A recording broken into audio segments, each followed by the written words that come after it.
morning students, welcome all of you to my channel MEIC Maths and Physics. That is you are studying lesson number 7 and today is your last derivation. आपका derivation आज जो है आखिरी होगा, lesson भी समाप्त होने वाला है। दो समांतर धारावाही तारों के बीच बल। देखिए जैसे कि ये हम दो समांतर धारावाही चालक ले लें, ये एक में हम करंट I1 और एक में I2 मान रहे हैं। ये P तार हो गया, ये Q हो गया, इनका नाम P और Q रख दिया, ठीक। और ये निर्वात में स्थित है, मान लीजिए निर्वात अथवा वायु में स्थित है, ठीक। इनके बीच की दूरी जो है वो R है। ये भी तो हमने A माना, ये B मान लिया, ठीक है। और प्रत्येक तार की जो लंबाई है वो L मान रहे हैं, प्रत्येक तार की लंबाई L है। इतनी बात समझ पाए कि दो समांतर धारावाही चालक तार है जिनके बीच की दूरी सदा कितनी है, R है। और इसमें I1 करंट है, इसमें I2 है। तार का नाम हमने P और Q रखा है और इनकी लंबाई दोनों की L है। तो इसमें केवल हम धारा ही प्रवाहित करेंगे। सूत्र तो आपका ये होता है F = IBL। तो केवल करंट प्रवाहित करने से क्या एक दूसरे पर कोई बल लगेगा, और लगेगा तो क्यों, बता सकते हैं?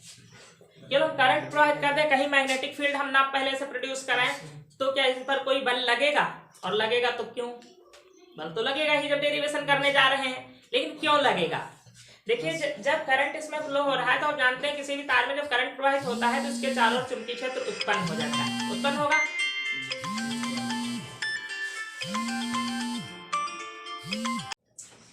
हाँ, तो इसमें जब करंट प्रवाहित कर रहे हैं तो इसके चारों चुंबकीय क्षेत्र उत्पन्न होगा, और वो चुंबकीय क्षेत्र जो होगा उसी चुंबकीय क्षेत्र में दूसरा वाला वायर आ जाएगा। ये जो वायर है ना दूसरा वाला, ये इसके द्वारा उत्पन्न चुंबकीय क्षेत्र में आ जाएगा। तो इसमें धारा भी प्रवाहित हो रही है और इसके चारों ओर चुंबकीय क्षेत्र भी आ गया। जो इसके चारों ओर चुंबकीय क्षेत्र आया है वो किसका, इसके कारण जो उत्पन्न हुआ है। तो यहाँ पर B हो गया, I हो गया, और इसकी लंबाई है तो इस पर बल लगने लगेगा, F = IBL sin थीटा, ठीक है। अब ऐसे ही इसमें करंट भी तो प्रवाहित हो रहा है, तो इसका जो चुंबकीय क्षेत्र उत्पन्न होगा उसके चुंबकीय क्षेत्र के अंदर ये वाला आ जाएगा, तो इस पे भी चुंबकीय क्षेत्र हो गया, वैद्युत धारा हो गया, और इस पर भी बल लगने लगेगा।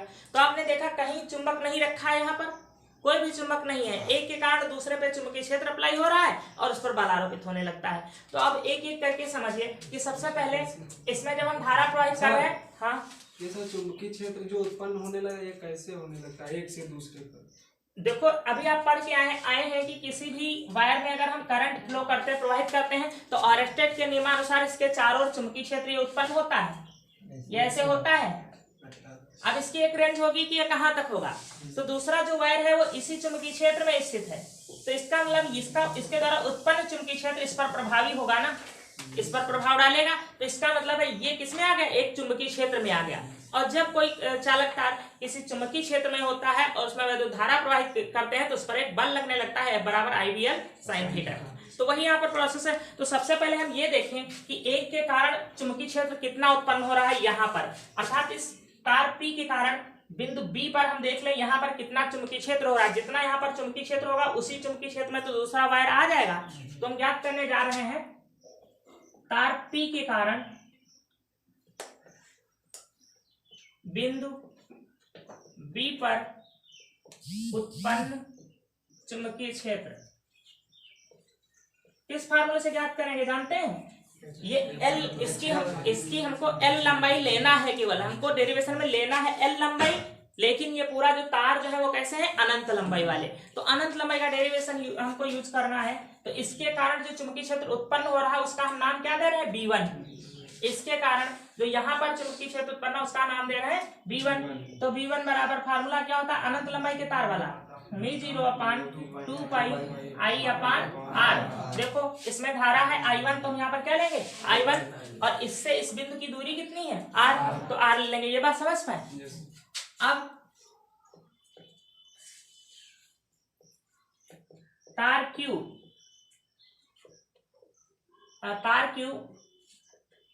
P द्वारा उत्पन्न किए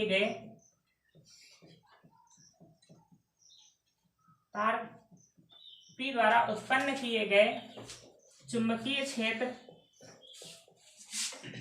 क्षेत्र B1 में आ जाएगा। ये बात समझ पाए? जो तार P है Q है वो जो P वाला वहां पर चुंबकीय क्षेत्र उत्पन्न किया गया है उसमें आ जाएगा, उसके चुंबकीय क्षेत्र में आ जाएगा। अतः उस पर बल लगेगा।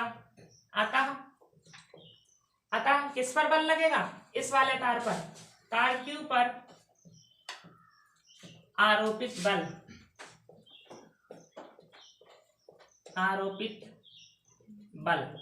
F बराबर, अब इस पर आप बल ज्ञात करने जा रहे हैं तो जब आप IBL sin थीटा यूज करेंगे तो I कौन सा लेंगे? इसका लेंगे ना, I लेंगे इसका I2, और B कौन सा लेंगे? जो यहाँ पर उत्पन्न हुआ है जिस चुंबकीय क्षेत्र में ये आ गया है B1, और L इसके लंबाई ले लेंगे हम, एक में जितनी भी लंबाई है L ले लेंगे, बाद में एकांक का निकालें। अब साइन थीटा अगर हम यहाँ पर रखते हैं तो साइन थीटा देख लीजिए ये 90 डिग्री हो जाएगा। आप सबकी डायरेक्शन ज्ञात कर लीजिए। देखिए पहले B1 की डायरेक्शन हमको ज्ञात करना है कि चुंबकीय क्षेत्र की दिशा क्या है, तो कौन सा रूल लगाते? दाएं हाथ की हथेली का नियम नंबर 1।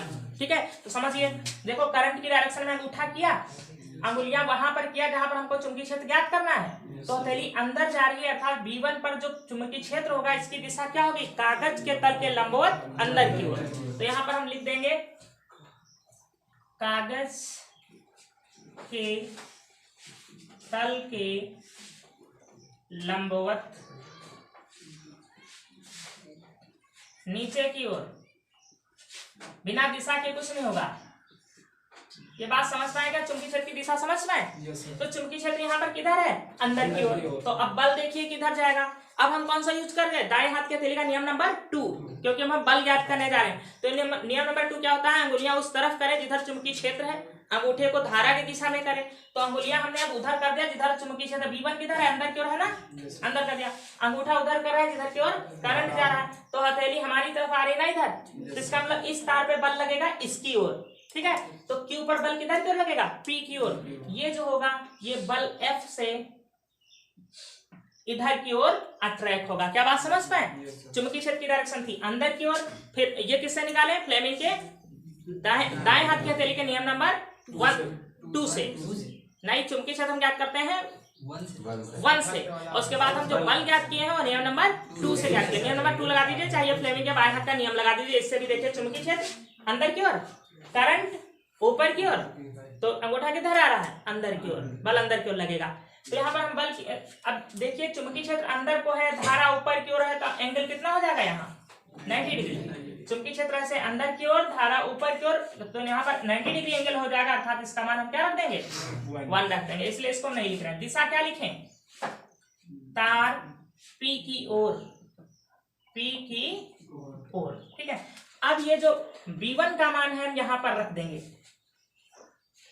B1 का मान रखने पर F बराबर आ जाएगा I2, और B1 का मान क्या रखेंगे? μ0 2 पाई I1 अपान R और L। F इक्वल टू ये μ0 कांस्टेंट पहले लिख लीजिए, 2 पाई पहले लिख लीजिए, और यहाँ कर दीजिए I1 I2 अपान R और L। तो ये हो गया तार अगर L लंबाई का है तो पूरे तार पर लगने वाला बल। यहाँ पर न्यूमेरिकल में आपको लंबाई का बहुत ध्यान रखना है कि अगर तार 1 मीटर लंबा कहा है तो यहाँ पर आपको L को 1 रख लेना है। अगर तार 3 4 5 जितने भी मीटर लंबा है तो यहाँ पर L का मान उतना ही रखना पड़ेगा, क्योंकि ये तार की जितनी भी लंबाई थी पूरे पर लगने वाला बल निकाला गया। अब अगर कहें एकांक लंबाई पर लगने वाला बल, तो लंबाई से हमको भाग करना पड़ेगा। लंबाई का मान क्या रखना पड़ेगा? 1। अतः तार की एकांक लंबाई पर आरोपित बल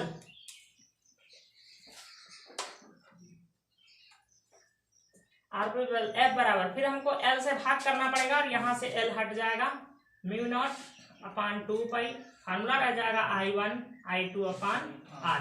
ये हमारा मेन फार्मूला हो जाएगा।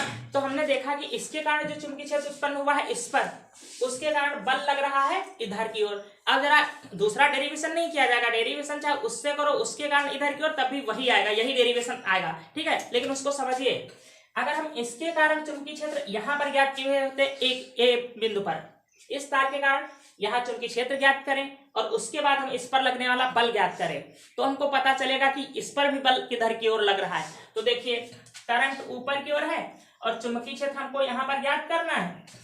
देखिए करंट ऊपर की ओर है, चुंबकीय क्षेत्र यहाँ पर ज्ञात करना है, तो अंगुलियां इधर की ओर करेंगे, फ्लेमिंग के नहीं दाएं हाथ की हथेली का नियम नंबर 1।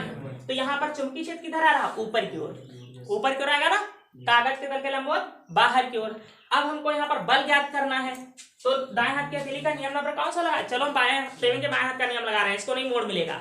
देखो यहाँ पर चुंबकीय क्षेत्र किधर आ गया, बाहर की ओर, तो चुंबकीय क्षेत्र को हम कर दिए हैं, चुंबकीय क्षेत्र को कौन प्रदर्शित करता है, ये, ठीक है, ये बाहर की ओर आएगा। देखो ऐसे किए थे, चुंबकीय क्षेत्र को तर्जनी प्रदर्शित करती है, तो चुंबकीय क्षेत्र को हमने ऐसे कर दिया ये, और धारा को कौन प्रदर्शित करता है, माध्यिका, तो ऐसे कर दिया। धारा ऊपर की ओर जा रही ना, इसके उधर अंगूठा किधर जा रहा, उस तरफ, अर्थात इस पर बल जो पी पर लगेगा किधर क्यों लगेगा, क्यू की ओर।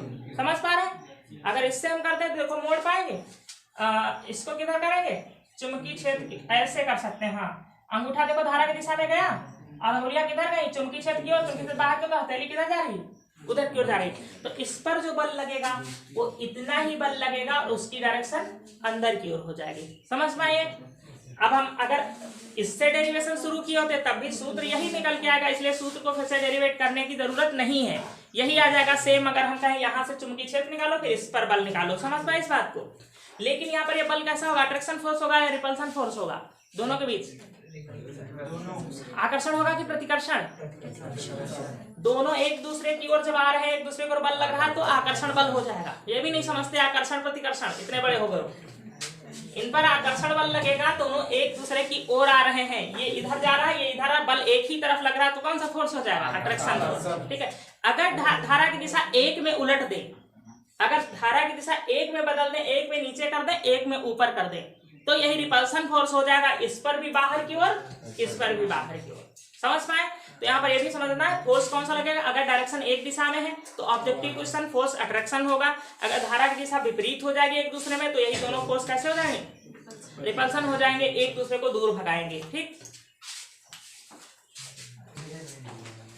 अब यहाँ थोड़ा सा और आप लोग देखेंगे, इससे पहले आपने म्यू नॉट अपॉन 4 पाई की वैल्यू निकाली थी, कितनी, 10 की पावर -7 निकाली थी। ठीक है, न्यूटन प्रति एम्पियर स्क्वायर।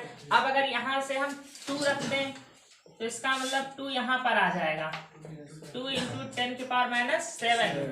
तो ये क्या है, म्यू नॉट अपॉन 2 पाई, ये कांस्टेंट है, म्यू के बारे में बता चुके हैं, निर्वात की चुंबकशीलता होती है, तो इसका मान हम यहाँ पर रख देंगे तो हो जाएगा F/L = 2 × 10 की पावर -7 I1 I2/R। अब यहाँ से 1 एम्पेयर की डेफिनेशन यहीं से निकल करके आती है, जो हम लोग हाई स्कूल में आपको बता देते हैं, हम खुद बताते हैं कि I = Q/T। कहते हैं यदि किसी वायर में एकांक सेकेंड समय में एकांक आवेश प्रवाहित हो तो उसमें प्रवाहित धारा 1 एम्पियर होती है। तो ये हाई स्कूल 9th तक ठीक है, लेकिन आपकी जो करेक्ट डेफिनेशन होनी चाहिए वो यहाँ से 1 एम्पियर की जो मूल परिभाषा है एसआई सिस्टम से जो निकल के आती है वो यहाँ से दी जाती है। देखिए 1 एम्पियर क्या है, देखिए इनमें प्रवाहित वैद्युत धारा I1 = I2 बराबर 1 एम्पियर होगी यदि R का मान 1 हो और L का मान 1 हो। तो देखिए यहाँ पर रख करके कि तो इस पर बल कितना आरोपित हो जाएगा, इतने न्यूटन। ठीक है, अगर हम प्रवाहित धारा यहाँ से 1 एम्पियर लें तो इसका मतलब R का मान 1 करें, L का मान 1 करें तो F बराबर आ रहा है इतने न्यूटन। तो 1 एम्पियर हम कैसे डिफाइन करेंगे कि ये दो सीधे समांतर तार निर्वात में परस्पर 1 मीटर की दूरी पर स्थित हों, यदि दो सीधे समांतर तार निर्वात में परस्पर 1 मीटर की दूरी पर आरोपित हों, 1 मीटर की दूरी पर स्थित हों और उनकी एकांक लंबाई पर आरोपित बल 2 × 10 की पावर -7 न्यूटन हो तो उनमें प्रवाहित वैद्युत धारा 1 एम्पियर होगी। ये 1 एम्पियर की परिभाषा ऐसे दी जाती है कि यदि दो सीधे समांतर तार निर्वात में 1 मीटर की दूरी पर स्थित हों तथा उनकी प्रति एकांक लंबाई पर आरोपित बल 2 × 10 की पावर -7 न्यूटन हो तो उनमें प्रवाहित वैद्युत धारा 1 एम्पियर होती है। या दूसरे शब्दों में कहें कि 1 एम्पियर वह वैद्युत धारा होती है जो निर्वात में स्थित निर्वात में 1 मीटर की दूरी पर स्थित दो सीधे समांतर तारों की प्रति एकांक लंबाई पर 2 × 10 की पावर -7 न्यूटन का बल आरोपित कर दे। तो इन दो फॉर्म में हम बता सकते हैं कि यदि ऐसा हो और ऐसा हो तो ये ऐसा होगा, इस फॉर्म में डेफिनेशन दे सकते हैं। फिर से बताएं, दूसरी वाली फिर से सुनिए, दूसरी वाली अगर देते तो बहुत अच्छा है कि 1 एम्पियर वह वैद्युत धारा होती है जो निर्वात में 1 मीटर की दूरी पर स्थित दो सीधे समांतर तारों की प्रति एकांक लंबाई पर 2 × 10⁻⁻7 न्यूटन का बल आरोपित कर दे। और यही मैं लिखवाऊंगा आपको।